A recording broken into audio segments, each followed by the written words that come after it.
Amém? Quero convidar você para abrir no livro de Lucas, capítulo 2, verso 7. Começamos com ele ontem, vamos começar com ele hoje. Afinal de contas, nós estamos falando sobre nascimento de Jesus, sobre o Natal, sobre Jesus. Amém? Temos falado do seu amor, como Deus manifestou seu amor por nós, enviando Jesus, o nosso Salvador, e a forma como Ele manifesta o seu amor, as áreas que Ele manifesta o seu amor, as formas como Ele manifestou o seu amor. Falávamos ontem desse esplêndido momento, o mundo, a história, o acontecimento, o nascimento de Jesus, enquanto Roma se preocupava num censo, em aumentar os impostos, a arrecadação, enquanto no palácio César Augusto tentava fazer um controle populacional baseado ali no governo romano, num palácio onde havia mármore, tecidos especiais, uma cama maravilhosa. Em Belém nascia Jesus, o nosso Salvador. Não era num palácio, não era num chão de mármore, não era num berço de ouro, mas numa manjedoura envolta em panos. Ali estava Jesus, o nosso Salvador. E ali mudou a história. Amém? Você já parou para pensar? Imagine você, antes de Jesus nascer, não tinha Natal. Não é verdade? Havia promessa, havia uma palavra registrada, havia uma expectativa no coração que um dia o Messias iria nascer.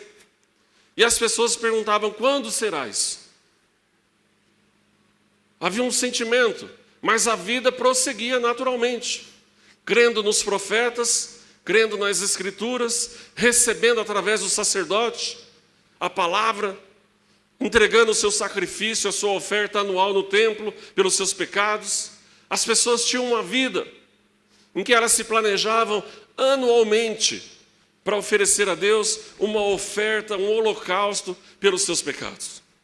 Levar um boi, um carneiro, um cabrito, um cavalo, um jumento, um pombo, vários pombos. As pessoas se programavam, porque não havia um Salvador.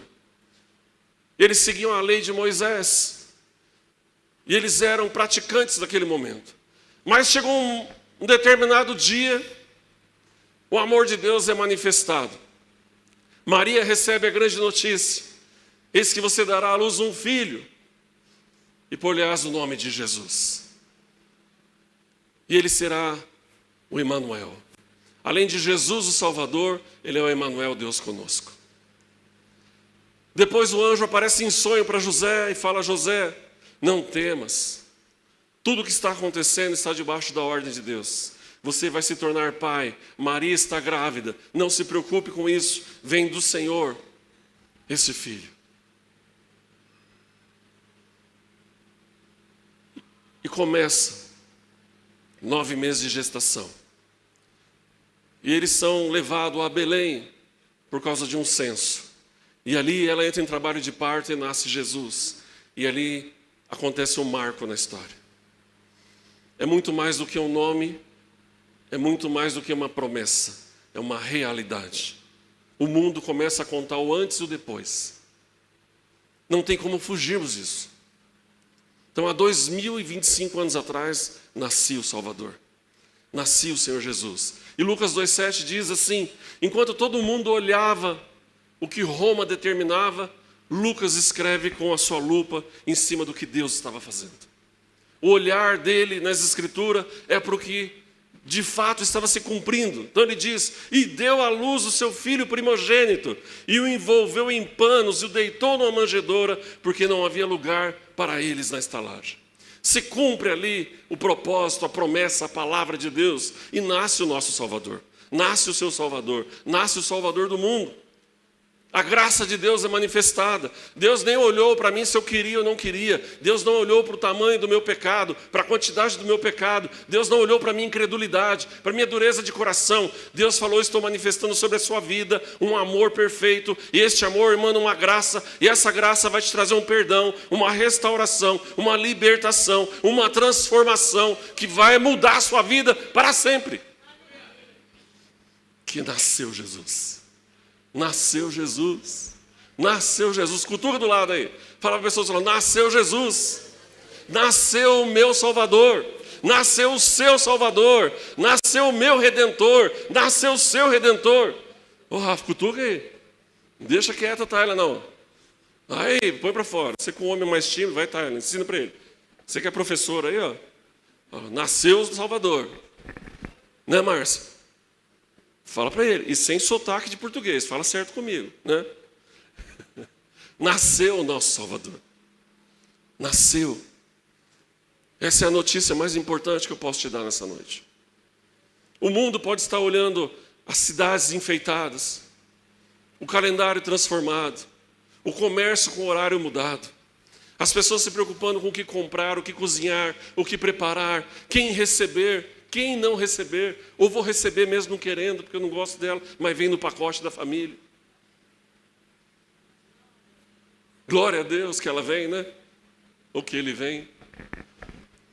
Mas o ponto principal é Jesus, o Senhor da nossa vida. E Lucas diz que ele nasceu e estava lá. E o primeiro ponto do nascimento de Jesus, o primeiro impacto na minha vida, na sua vida, João 3,7, Jesus ensina a Nicodemos que muito mais do que o Salvador chegar, nascer, se manifestar, é a transformação que começa na minha vida. João 3,7 diz assim: não te maravilhes de ter te dito, necessário vos é nascer de novo. A partir do momento que eu tenho um encontro com Jesus, eu passo por uma experiência de novo nascimento, espiritualmente. Em João 3, Nicodemos tem essa dúvida, fala: Senhor, mas como eu vou nascer de novo, sendo eu já adulto, velho, homem? Vou voltar para a barriga da minha mãe? É impossível. Jesus fala: Nicodemos, é um nascimento que vem do Espírito. É uma transformação do seu interior. É o meu Espírito entrando na sua vida, te convencendo do pecado, te transformando. O teu coração humano, que olha a minha palavra de forma humana, que às vezes ele está endurecido, enrijecido, sendo trocado por um coração de carne. Ou, dizendo em outras palavras, um coração sensível à minha verdade. Agora o seu coração vai entender aquilo que eu falo. Agora você vai compreender a leitura da Escritura. Você vai saber discernir a voz do Espírito quando eu falo com você. Você vai entender quando ouvir um cântico que eu estou falando com você. Quando você estiver no trânsito e você falar: alguém disse alguma coisa, você vai falar: o Senhor está falando comigo. Quando você deitar, dormir ou acordar de madrugada, falar: eu não tenho o hábito de acordar esse horário. Por que eu acordei? Porque o Senhor te chamou. Que o Espírito do Senhor está dizendo: acorda, levanta, fale comigo, eu estou aqui para te ouvir. Um novo nascimento, uma nova vida, uma nova realidade, uma nova comunhão, um momento eterno seu e com Deus. Agora, através de Jesus, há a possibilidade de eu entender o que o céu comunica para o meu coração. E agora eu compreendo a verdade. Fica mais fácil de eu entender a minha vida com Cristo. Como ser um pequeno cristão, como cada discípulo que andou com Jesus, como eles foram compreendendo essa realidade transformadora. Independente quem eram eles, alguns não sabiam nem ler e escrever, mas eles foram transformados pelo poder da palavra de Deus. Pela simplicidade do agir de Deus, através de um grande poder de Deus. Então não se preocupe com a sua pequenez ou com a sua grandeza. Deus quer falar com você. Deus quer se revelar a você. Deus quer te transformar num novo homem, numa nova mulher. Deus quer estabelecer uma conexão com você. Deus quer estabelecer uma nova vida. Deus quer fluir no Espírito com você. Amém? Glória a Deus. Segundo ponto, que haja uma luz. As árvores enfeitadas não são bonitas? A luzinha piscando não chama atenção? Não é maravilhoso? Isaías 9, de 1 a 2. A luz de Cristo deve brilhar muito mais que qualquer enfeite em nossas vidas. Isaías diz, o profeta, que o povo estava em trevas. Ele diz lá no primeiro versículo: mas a terra que foi angustiada não será entenebrecida. Envileceu nos primeiros tempos a terra de Zebulon e a terra de Naftali, mas nos últimos tempos a enobreceu, junto ao caminho do mar, além do Jordão, na Galiléia das nações. O povo que andava em trevas viu uma grande luz, e sobre os que habitavam na região da sombra da morte resplandeceu a luz. Amém? Nós que andávamos em trevas, não tínhamos a luz da Escritura, não tínhamos a luz da presença do Senhor, que nós não conseguimos enxergar espiritualmente. Houve a manifestação da luz. E aquilo que nos levava à morte, ao pecado, aquilo que nos afastava de Deus, foi dissipado, porque brilhou a luz do Senhor sobre nós. Agora nós não somos mais enganados, agora nós temos discernimento, agora eu compreendo, agora eu não volto mais para o pecado, agora eu avanço em rumo ao céu, em direção a Deus, em direção à promessa, em direção à nova vida, em direção à mudança, em direção à bênção, em direção à conquista, em direção à realização, e o pecado ficou para trás. Amém? Porque agora brilha uma luz, eu consigo enxergar, eu não sou mais enganado. Posso cometer erros, mas Deus rapidamente me dá discernimento, porque agora eu enxergo quando eu estou errado. Antes eu pecava e nem enxergava. Você já conversou com uma pessoa mentirosa e que ela não admite que ela é mentirosa? Não é difícil? A pessoa na maior cara de pau está mentindo. Você está falando, mas eu estou vendo que não foi feito, mas ela está insistindo. Não, eu fiz. Hoje nós falávamos sobre isso, eu acho, com uma pessoa. Nós estamos ali falando, ó, o copo não foi tirado. Eu tirei hoje de manhã, ela está insistindo. Mas nós estamos vendo o copo ali. Mas ela insiste, eu tirei daí hoje. Aí só tem eu e ela ali. Então, eu coloquei. Você estou questionando como é que eu coloquei o copo, gente. Mas a pessoa insiste, porque ela é tão envolvida pela mentira, ela está tão nas trevas, que ela não enxerga a verdade mais. Ela não consegue agir na luz. Por isso nós precisamos de Deus. Porque quando Ele vem, Ele rompe isso. Você já viu uma pessoa quando ela se converte? Muda tudo. Linguajar, roupa, postura. A mentira desaparece. Por quê? Porque agora ela tem consciência. Há uma luz, há uma clareza em tudo. Eu não entendia. Já viu a pessoa? Eu não entendia que era assim, agora eu vejo. Há uma compreensão, há um discernimento manifestado em nossas vidas. Amém? E Jesus diz lá em Mateus 5,14, no Evangelho de Mateus, capítulo 5, verso 14.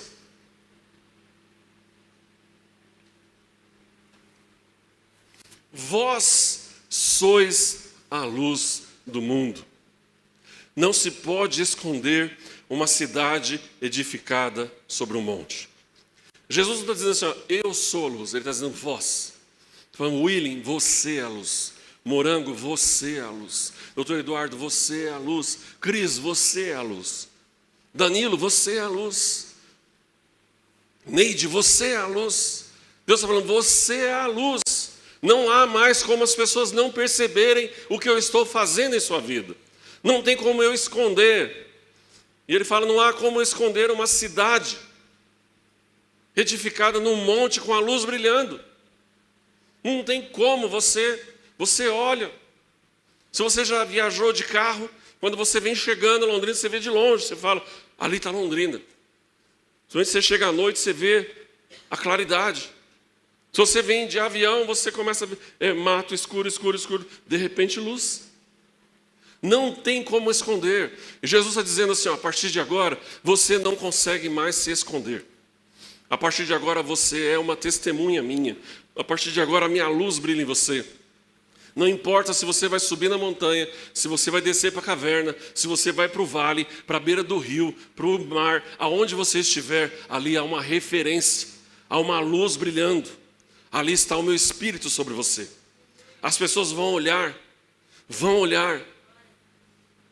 e pode ver que elas vêm direto. Não importa se ele é ímpio, ateu, cristão ou não. A pessoa vem.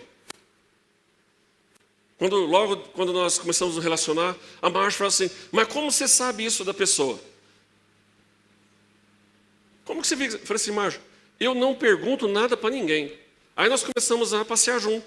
Aí no shopping encontrava um empresário, ou um político, alguém que me conhece. A pessoa parava e falava, William, isso, minha vida está assim, a minha esposa, meu sogro, minha casa, minha empresa. Contava tudo. Aí eu falei assim, está vendo? Eu não pergunto. Mas as pessoas vêm e falam, mas por quê? Porque há um espírito dentro de mim, há uma confiança, há uma relação. Pode ver que as pessoas vão começar a agir assim com você. As pessoas confiam em você, elas abrem o coração sem você pedir, elas expõem a sua vida, tanto o bom e o ruim, porque elas veem em você uma luz. sem ela saber, sem ela discernir, sem ela ter conhecimento, porque nós somos corpo, alma e espírito. O Espírito do Senhor está em nós, nosso espírito está ali com o Espírito Santo. Essa pessoa também é corpo, alma e espírito. O corpo e a alma estão vivendo uma dificuldade, uma luta, uma ansiedade, a alma refletindo no corpo. E o espírito está apagado. Aí quando o espírito encontra alguém que tem uma luz brilhando, ele fala, é aqui que eu preciso me apegar. Eu preciso falar com essa pessoa. Porque já que o dono do meu corpo não se atenta a Deus, quem sabe ele se atenta através do healing. Então por isso é importante nós falarmos de Jesus, porque as pessoas vêm com carência, vêm com necessidade, e essa luz está brilhando em nós. Você atua em você mais do que uma árvore de Natal brilhando. Mais do que se botar um raio laser ali brilhando no lago, a sua luz chama mais atenção do que aquela luz brilhando no lago. Porque é a luz de Cristo. É a luz do Senhor Jesus. Não tem como esconder mais aquilo que Deus faz em nós, gente. Pode ver que se você não tem vivido isso, você vai começar a viver. Você vai começar a experimentar isso. As pessoas vão começar, e a Marge começou a experimentar isso. Esse dia a cliente pegou ela ali, ficou meia hora só abrindo o coração. Foi para comprar, virou uma terapia, um atendimento pastoral. Por quê? Porque as pessoas olham para nós diferente. E olham para você. Não se esqueça, não tem como você esconder aquilo que Deus fez na sua vida. Às vezes você pode não estar percebendo, mas as pessoas estão enxergando. As pessoas estão anelando. As pessoas estão falando, ali tem alguém diferente. Tá, eu não gosto dela, mas não sei, eu chego lá, a hora que eu vi, eu já falei. Você vai ver. Porque Deus quer usar a sua vida, meu irmão.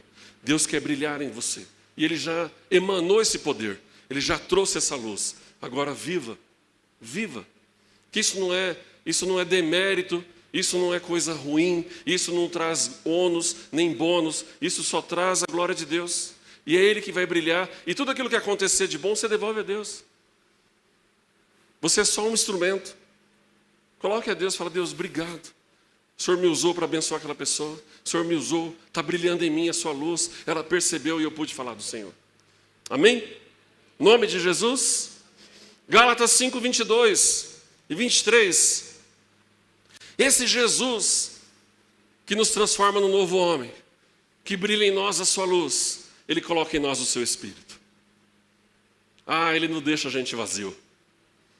Você é uma pessoa cheia do Espírito Santo. E quais são as características de uma pessoa cheia do Espírito Santo? Gálatas 5, 22 e 23. Mas o fruto do Espírito é amor. Quem está cheio do Espírito Santo ama. E Jesus fala assim, como você pode amar a Deus se você não ama o seu irmão a quem você vê? Como é que você vai amar a Deus a quem você não vê? Então uma pessoa cheia do Espírito Santo, ela ama. Ama o encardido velho, ama o abençoado, ama o inimigo e o amigo. Ama a sogra e o sogro. Ama a cunhada e o cunhado. Ele ama. Ama. Amém? Gozo. Há uma alegria, um sentimento alegre. Porque está cheio do Espírito Santo. Mas a vida está tão difícil. Está difícil, mas há uma esperança, uma alegria no meu coração. Eu até vejo que eu vou ficar meio cabisbaixo, mas quando eu acordo renovado. Não sei o que Deus faz. Mas tem dificuldade? Tem. O problema passou? Não passou. Mas você está feliz? Estou feliz. Estou felizão. Com um problema. Por quê? Porque eu tenho certeza que Deus está tratando. Cheio do Espírito Santo também, você tem a paz. O shalom de Deus. Não é o paz e amor. É o shalom. É uma paz. Nada abala o seu casamento. Nada abala a sua vida profissional. Nada abala o seu sentimento pelos filhos ou pela esposa. Nada abala o seu problema com o patrão. Nada abala numa viagem. Pode dar errado, mas nada te abala, porque há uma paz. Há um shalom de Deus correndo dentro de você. Amém? Longanimidade, né? Pavio longo. Eu vou perder a paciência, mas eu aguento mais um pouco. Aguento, porque o Espírito Santo está comigo. Amém? Benignidade. Pastor, como é que eu vou ser benigno? Quando uma pessoa recebe a notícia assim, o médico fala, achei um tumor lá, nós vamos tirar para ver se é benigno ou maligno, certo? Se for benigno, vai ficar a cicatrizinha ali, tirou, acabou. Se for maligno, começamos um tratamento. Tem pessoas que estão do maligno. Deus te chamou para ser do benigno. Tem uma imperfeiçãozinha ali, fique tranquilo, porque é do bem. Aquilo ali não causa dano nenhum. Aquilo ali é o calo da vida. É assim. é uma cicatriz, é uma marca. Mas aquilo não traz morte, aquilo traz memória, aquilo traz lembrança de quem é Deus. Amém? Bondade. Consegue ser bondoso com as pessoas. Já viu pessoa amarga? Nada agrada?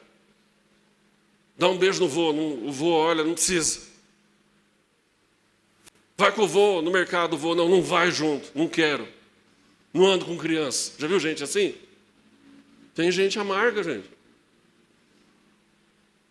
Fé.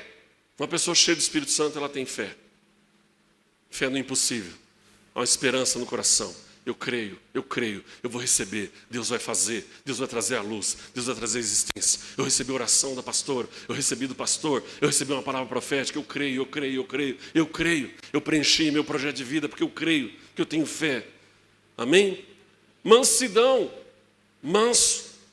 Já viu um cachorro bravo e um cachorro manso? Se você é o cachorro bravo, peça o Espírito Santo para tratar você. Você tem que se transformar num cachorro manso. Um espírito manso. Tolerante. Amém? E temperança. Aquele que é equilibrado. Que tem temperança. Que sabe equilibrar as coisas.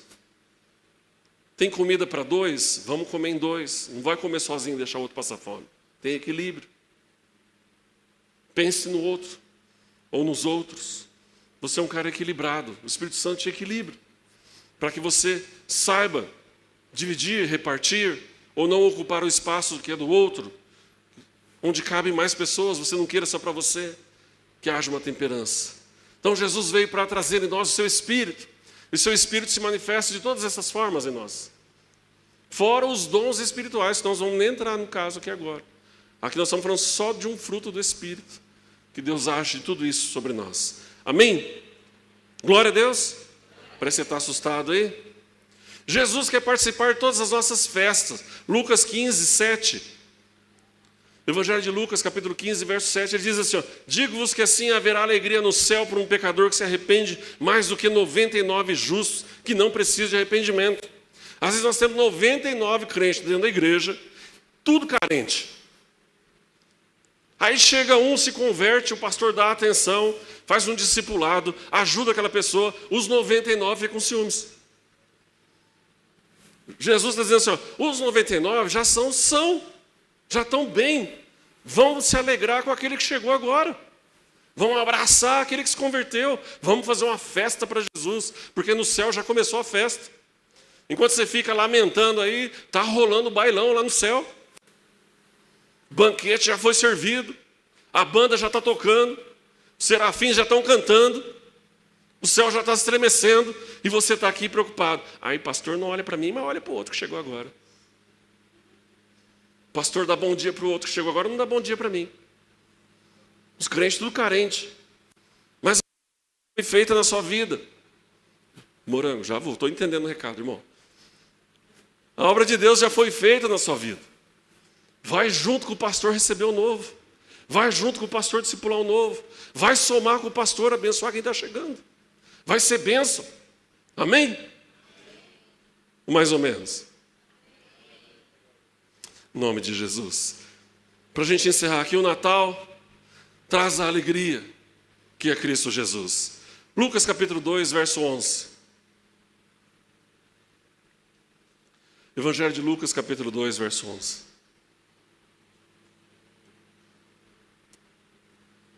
Estou insistindo para que você conheça Jesus, seu caráter e a forma como Deus manifesta. E ele diz lá no verso 11, pois na cidade de Davi vos nasceu hoje o Salvador, que é... Hoje na cidade de Davi nasceu o Salvador, que é... Cristo o Senhor. Nasceu. Ele é o motivo da nossa festa. Nós estamos aqui hoje para celebrarmos o seu nascimento. Trazemos a memória, cantamos hinos antigos, estamos aqui celebrando a Deus, adorando a Deus, rendendo a Ele o nosso louvor, a nossa gratidão, porque Ele é o Senhor da nossa vida, Ele é o nosso Salvador. O impacto que Ele trouxe para a história, para o mundo e para nós, reflete a cada dia. O mundo está carente desse Cristo. Estão muito envolvidos como no dia do seu nascimento, envolvido na lei, na ordem, no mando de Romano, do grupo dos romanos lá, do César Augusto, o imperador, preocupado com a mudança, mas nós estamos desviando o nosso olhar do que é mais importante, Jesus. A obra salvadora. Desde lá do Éden, Deus estabeleceu um propósito, uma promessa para mim e para você. Vai nascer aquele que vai pisar a cabeça da serpente. Vai nascer aquele que vai salvar. Vai nascer aquele que vai restaurar. Não importa o que Adão e Eva fez. O que importa é que eu já tenho um plano, eu tenho um projeto de salvação para a sua vida. Todos serão alcançados. Deus amou o mundo de tal maneira que deu seu Filho unigênito para que todo aquele que nele crê não pereça, mas tenha vida eterna. Deus não chamou você para o sofrimento. Deus não chamou você para vergonha. Deus não chamou você para ficar se rastejando. Deus chamou você para viver a vida eterna e plena e abundante nele. Nele. Sem ser escravo, mas liberto. Amém? Cada momento da nossa vida é marcada por Jesus. Cada dia da nossa vida é marcada por Jesus. O mundo está sendo marcado por Jesus, mas não está atento ao que está acontecendo. Há alguns lugares, hoje eu vi uma notícia da Hungria. A Hungria fechou as portas para que pessoas que não sejam cristãs não entrem na Hungria. A União Europeia está cobrando uma multa de 1 milhão de euros por dia. E a Hungria está pagando. Porque eles não admitem pessoas no país que não creiam em Jesus. Eles não admitem pessoas que entrem lá que não creiam no Evangelho. Eles não admitem que entrem pessoas lá que resistam ao poder de Deus. Não importa se é católico ou evangélico, mas lá o que reina é Jesus. O que reina é Jesus. É um paizinho desse tamanho, tem sido próspero e abençoado. Nós temos tudo para vivermos uma vida plena e abundante, mas nós precisamos nos apegar a Jesus. Precisamos nos lembrar de Jesus. Não é uma utopia, não é uma filosofia, é algo real. Desde pequeno, eu tenho tido meu encontro com Jesus. Tenho passado por um processo de transformação. Por todo momento de dificuldade e luta que eu posso ter passado, jamais Deus me abandonou. Jamais Jesus me abandonou. Eu posso ter abandonado Ele, me afastado, mas em momento algum Ele me abandonou. E hoje nós estamos vivendo uma plenitude, uma graça, um renovar. Deus quer nos avivar, Deus quer nos levantar, mas nós precisamos nos expor. Parar de resistir e permitir o agir de Deus. Há tanta coisa que Ele pode fazer ainda através de nós. Há um potencial na sua vida. Jesus já enxergou.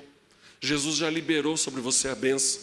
Ele já fez a transformação que você precisa, mas você ainda não compreendeu o tamanho do chamado que você tem. Você está olhando para a circunstância e não para Deus. Você está olhando o que você pode fazer com o seu braço, não o que Deus pode realizar com o seu poder.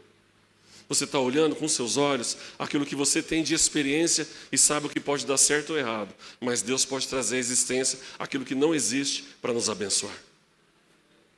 Então nós precisamos abrir os nossos olhos, o nosso entendimento. Não é engano, não é mentira, é fé. É fé. E nós temos visto pessoas vivendo de fé, experimentando pela fé.